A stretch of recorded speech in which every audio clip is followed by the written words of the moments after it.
Good morning students, how are you all? I hope you all are safe at home. आज हम पढ़ेंगे आपकी पाठ्य पुस्तक क्षितिज का अध्याय 6 प्रेमचंद के फटे जूते। ये जो अध्याय है प्रेमचंद के फटे जूते, इसके लेखक हैं हरिशंकर परसाई जी।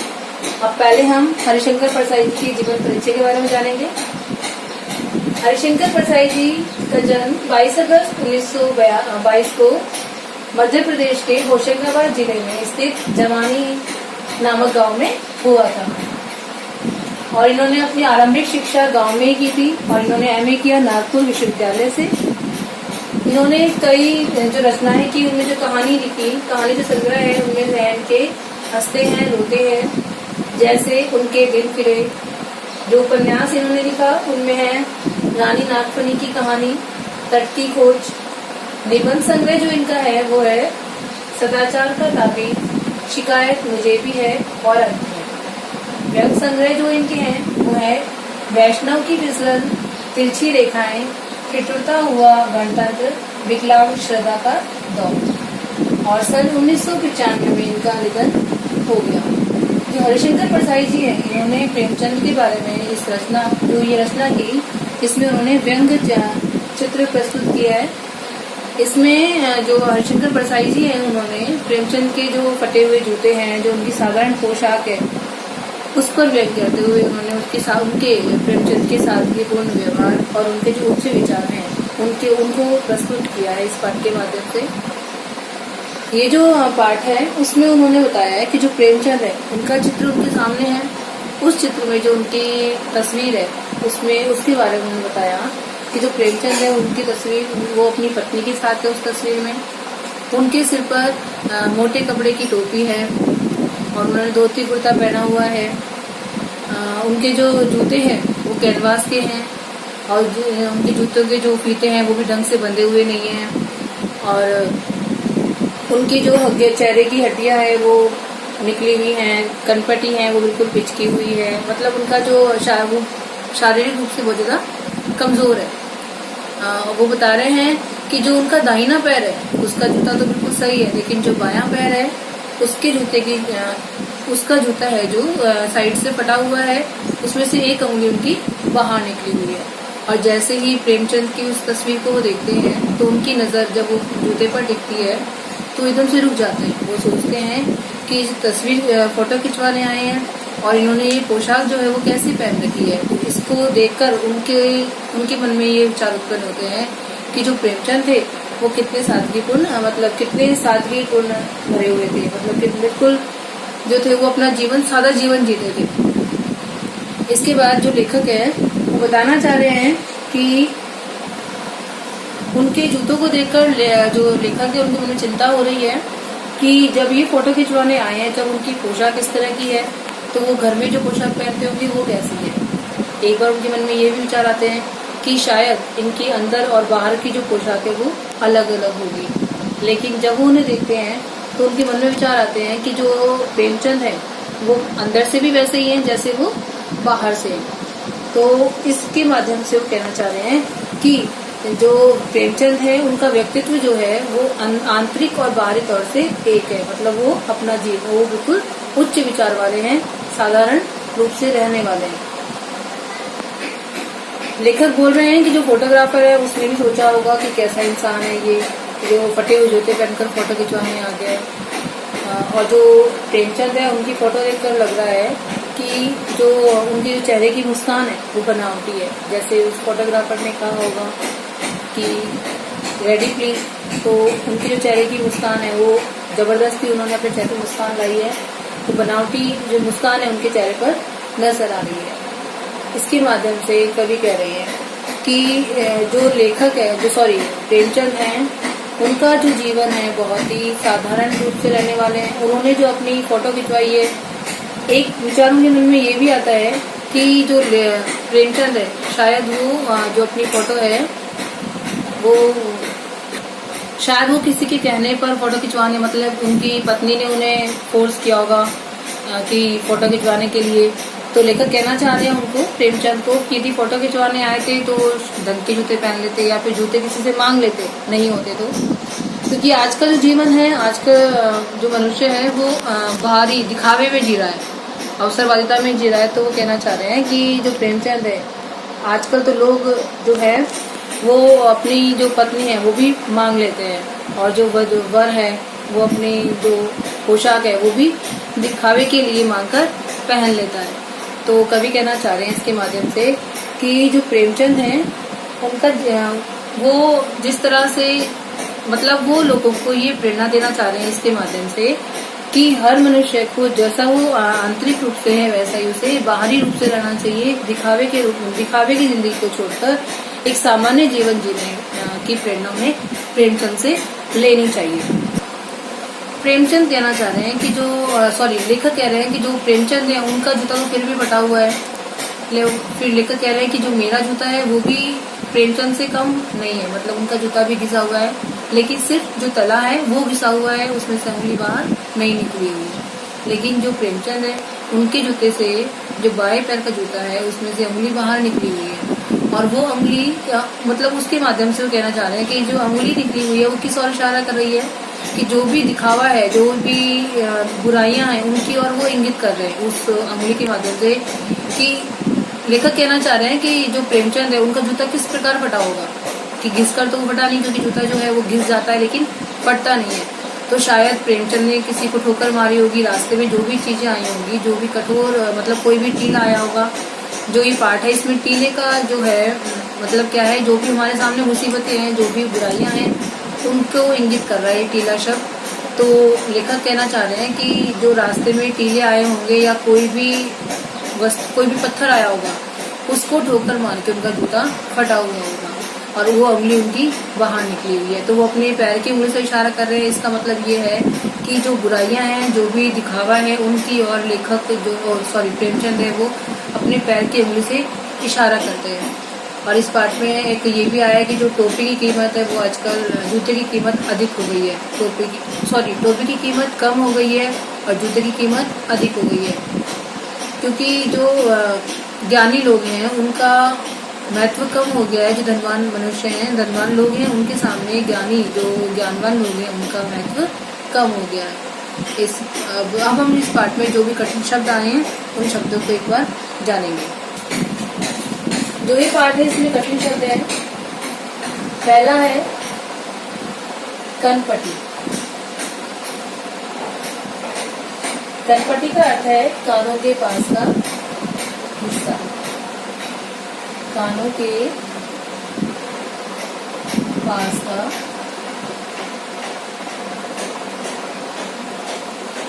हिस्सा। दूसरा है कैनवास। कैनवास का अर्थ है एक प्रकार का मोटा कपड़ा। फिर है बन। बन का अर्थ है फीता।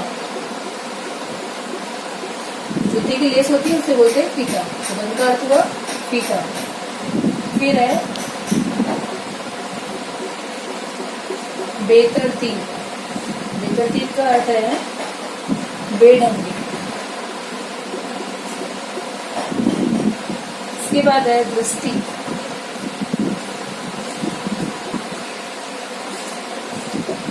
दृष्टि का अर्थ है नजर। पुरखे। पुरखे का अर्थ है पूर्वज। लज्जा। लज्जा का अर्थ है शर्म।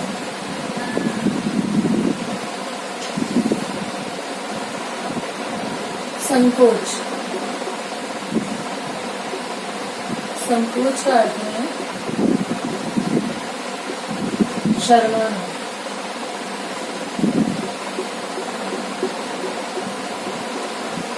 फोटोग्राफर। फोटोग्राफर का अर्थ है फोटो खींचने वाला। उपहास।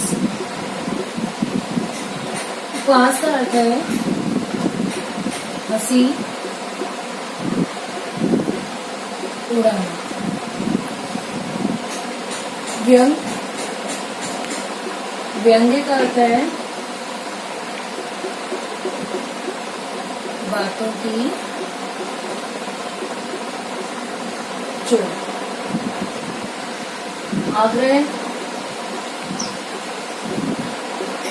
आग्रह का अर्थ है निवेदन करना।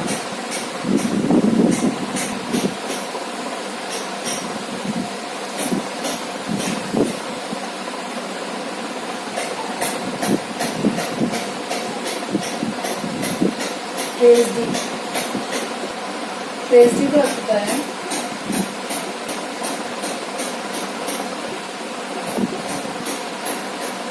क्लेश, क्लेश का अर्थ होता है दुख। वर, दुल्हा।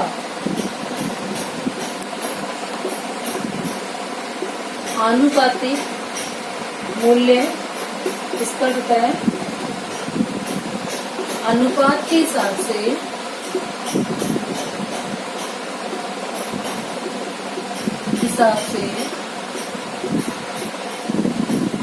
मूल्य तय करना। उसके बाद है विडंबना। विडंबना का अर्थ है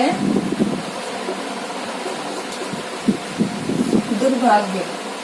तीव्रता, तीव्रता का अर्थ होगा तेजी या फिर तीखापन।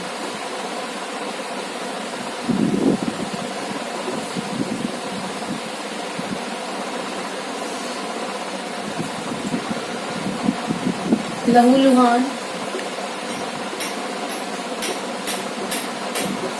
इसका अर्थ है खून से लत। पर्दे, पर्दे का अर्थ है छिपा।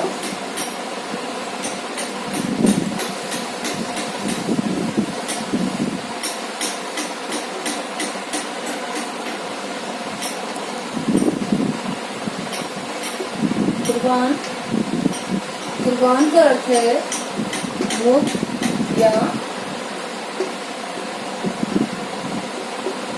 खुश होना।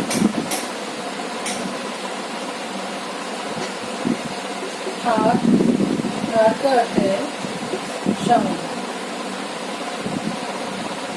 हौसला पस्त होना, हौसला पस्त होना, ये एक मुहावरा भी है। इसका अर्थ है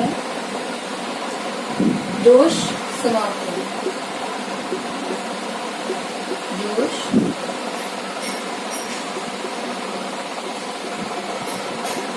समाप्त होना। तगादा, तगादा का अर्थ है जल्दी देने के लिए जोर डालना, जल्दी देने के लिए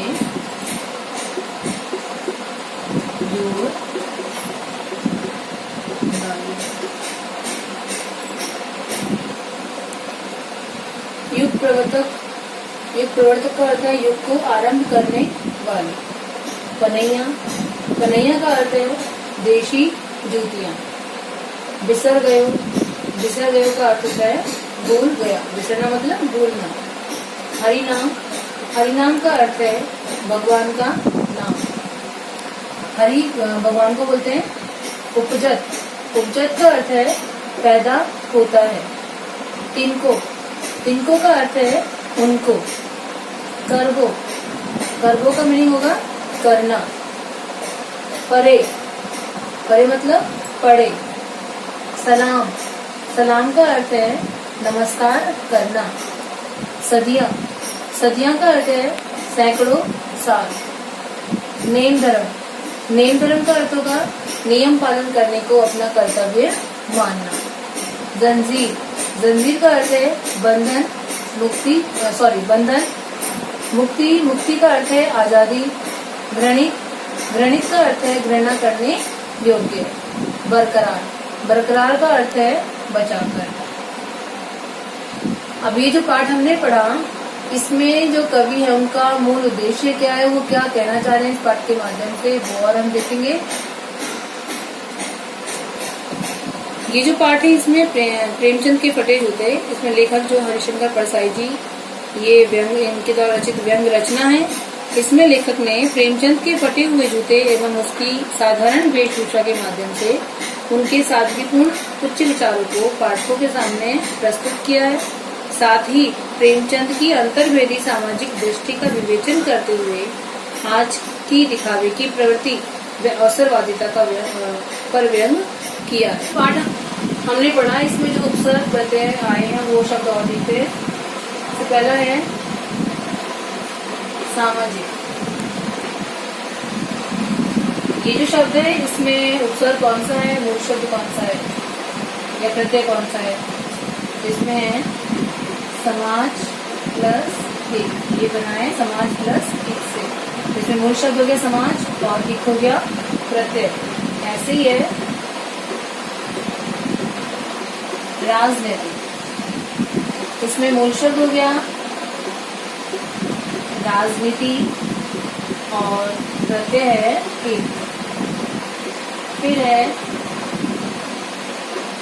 धार्मिक,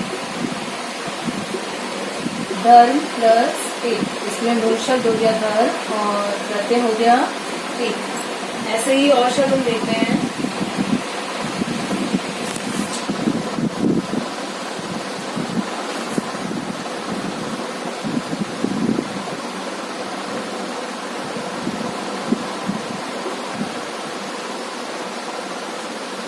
साहित्यिक,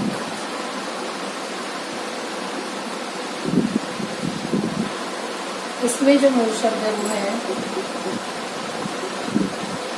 साहित्य और प्रत्यय है एक। और भी शब्द हैं जो हम निकाल सकते हैं, जैसे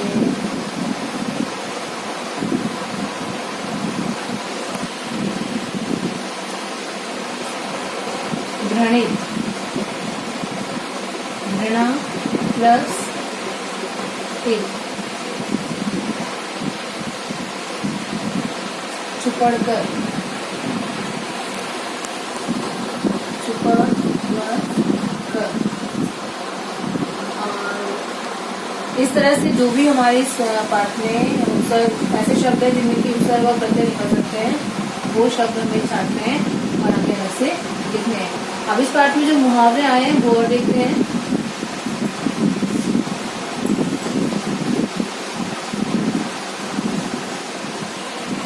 मुहावरे देखते हैं कौन कौन से हैं। पहला है हौसला पस्त करना। इस मुहावरे का क्या अर्थ हुआ? उत्साह नष्ट करना। इसके बाद दूसरा हम देखते हैं ठोकर मारना। ठोकर मारना मुहावरे का क्या अर्थ हुआ? चोट करना। तीसरा है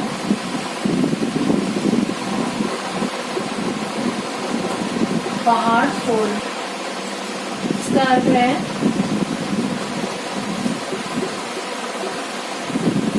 बाधाएं नष्ट करना। चौथा देखते हैं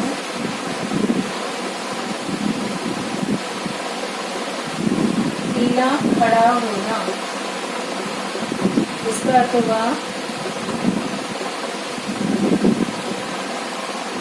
बाधाएं मारना। अभी चार मुहावरे इसमें आए हैं, कौन कौन से? हौसला पस्त करना मतलब उत्साह नष्ट करना, ठोकर मारना चोट करना, पहाड़ फोड़ना बाधाएं नष्ट करना। पहाड़ मतलब रुकावट का रूप, पहाड़ जो होते हैं उनका रुकावट का रूप लेते हैं, तो पहाड़ को क्या बाधाएं हो गया, पहाड़ फोड़ना क्या हो गया, बाधाएं नष्ट करना। टीला खड़ा होना, बाधाएं आना, मतलब टीला भी जो होता है एक मार्ग में रुकावट के रूप में ही होता है, तो उसके लिए हो गया बाधाएं आना। इसमें जो विशेषण आए हैं वो और देखते हैं एक बार। विशेषण शब्द कौन से हैं?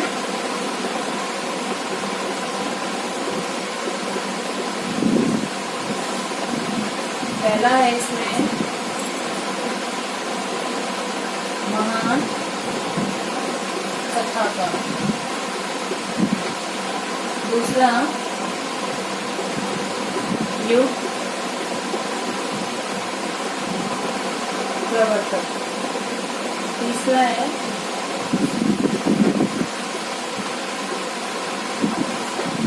साहित्यिक पोइट्री,